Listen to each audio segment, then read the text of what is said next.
এয়া এটা কলডিল, এইটো পাহাৰীয়া কলডিল হয় আৰু 2-3টা আলু, এটা নহৰু আৰু 2টামান জলকীয়া।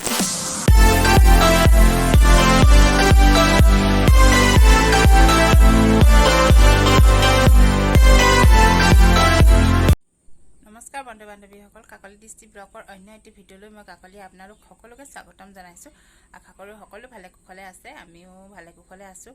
আজি কেইবাদিনো হ'ল ভিডিঅ' দিবই পৰা নাই আৰু মানে মোবাইলটো ইমান প্ৰব্লেম দি আছে, খুব হেং মাৰিবলৈ ধৰিছে, গতিকে সেইকাৰণে ভিডিঅ' কৰা নাছিলোঁ।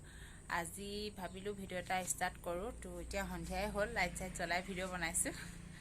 তো আজি মই আপোনালোকক এটা পিটিকাৰ ৰেচিপি শ্বেয়াৰ কৰোঁ বুলি ভাবিছোঁ। আশা কৰোঁ ভিডিঅ'টো চাই ভাল পাব। আৰু কিনো পিটিকাৰ ৰেচিপি শ্বেয়াৰ কৰোঁ আপোনালোকে টাইটেল আৰু থাম্বনেইল চাই গমেই পাইছে। তেনেহ'লে আহকচোন দেৰি নকৰি ভিডিঅ'টো আৰম্ভ কৰোঁ। আৰু যদি ভিডিঅ'টো চাই ভাল পায় তেনেহ'লে লাইক কমেণ্ট শ্বেয়াৰ ছাবস্ক্ৰাইব কৰি দিব আৰু কাষতে থকা বেল আইকনটোও দবাই দিব। তেনেহ'লে আহক দেৰি নকৰি ভিডিঅ'টো আৰম্ভ কৰোঁ।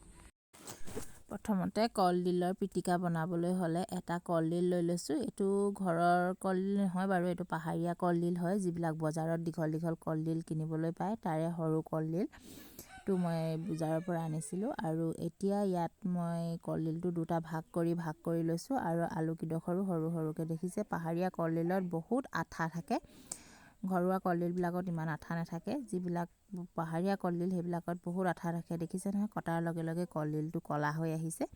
ক'লা নহ'বৰ কাৰণে মই পানী এখিনি প্ৰথমে উতলাই লৈছোঁ আৰু ইয়াত অকণমান নিমখ দি গোটেই বস্তুখিনি কলডিল, আলু, নহৰু আৰু জলকীয়া সকলো তাত ঢালি দিছোঁ। আৰু এতিয়া পানীখিনি উতলে মানে মই এখন কলপাতত ধুনীয়াকৈ এটা পিঁয়াজ কাটি লৈছোঁ। মই ভিডিঅ'টো অকণমান বহুত দীঘলীয়া হোৱাৰ বাবে স্পীড কৰি দিবলগীয়া হৈছে, আপোনালোকে চাই থাকিলে গম পাব। আৰু এতিয়া মই এটা পিঁয়াজ ভালদৰে সৰু সৰুকৈ মিহি মিহিকৈ কাটি লৈছোঁ। এডোখৰ আদা মই বাকলি গুচাই ধুনীয়াকৈ এনেকৈ সৰু সৰুকৈ কাটি লৈছোঁ। যিহেতু কলডিলৰ পিটিকাত আদা অকণমান দিলে খাবলৈ ভাল লাগে। অলপমান নিমখ আৰু যিহেতু নহৰু আৰু জলকীয়া মই ইয়াত লগতে বইল কৰিয়ে দিছোঁ। দেখিছে কিমান আঠা ওলাইছে, পানীবিলাক সম্পূৰ্ণ ক'লা হৈ গৈছে। ঘৰুৱা কলডিল পুৰি খাব পাৰি, কিন্তু পাহাৰীয়া কলডিলটো অলপ পুৰি খাবলৈ অসুবিধা হয়। আৰু এতিয়া এইখিনি গোটেইখিনি হৈয়ে গৈছে, গতিকে মই এখন চাকনিত তলত এটা গামলা লৈ গোটেই পানীখিনি এনেদৰে কাঢ়ি দিছোঁ। আৰু ঠাণ্ডা হ'লেহে যিহেতু পিটিকা বনাব পাৰিম, এতিয়া ঠাণ্ডা হ'বৰ কাৰণে এনেদৰে কাঢ়ি লৈছোঁ। দেখিছেই নহয়, ধুনীয়াকৈ এইখিনি ওলাই গৈছে আঠাখিনি। আৰু অকণমান নিমখ দি বইল কৰাৰ কাৰণে কলডিলটো ক'লা হোৱাৰ পৰা অলপ ৰক্ষা পৰিলে, নহ'লে এনেকুৱা পাহাৰীয়া কলডিলবিলাক সম্পূৰ্ণৰূপে ক'লা হৈ যায়। আৰু এতিয়া মই ঠাণ্ডা হ'বৰ কাৰণে 10 মিনিটমান সময় এনেদৰে ৰাখি দিছোঁ। আৰু এতিয়া মই ইয়াত পিটিকা কৰিম। আৰু এতিয়া মই এই কলপাতখনত পিঁয়াজ, আদা সকলোখিনি কাটিয়ে লৈছিলোঁ। আৰু এতিয়া মই ইয়াতে কলডিলখিনি ধুনীয়াকৈ দেখিছে কলপাতখনৰ ওপৰতে কাটি লৈছোঁ। আৰু জলকীয়াও ইয়াত দিয়াই আছে, নহৰু দিয়াই আছে, পিঁয়াজ দিলোঁ দি।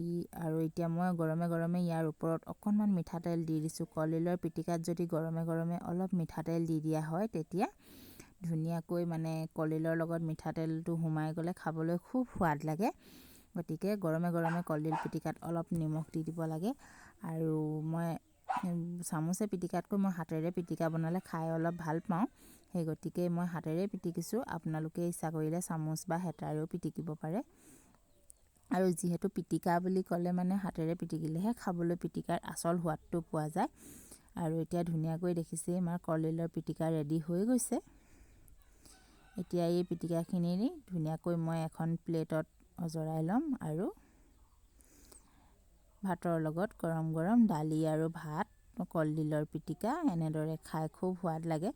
ভাবিলোঁ বাকীখিনি নেদেখালোঁ বাৰু, ভাবিলোঁ পিটিকাখন আপোনালোকৰ লগত শ্বেয়াৰ কৰোঁ। খাবলৈ বহুত টেষ্টি হৈছিলে কলডিলৰ বইল পিটিকা এইটো। আপোনালোককো দেখালোঁ, এদিন বনাই খাব আৰু খাই কেনেকুৱা লাগিলে মোক জনাবলৈ নাপাহৰিব। আৰু যদি ভিডিঅ'টো চাই ভাল পালে তেনেহ'লে লাইক কমেণ্ট শ্বেয়াৰ ছাবস্ক্ৰাইব কৰি দিব। আৰু আকৌ লগ পাই আছোঁ নতুন এটা ভিডিঅ'ৰ সৈতে। তেনেহ'লে আজিলৈ আহোঁ, বাই বাই।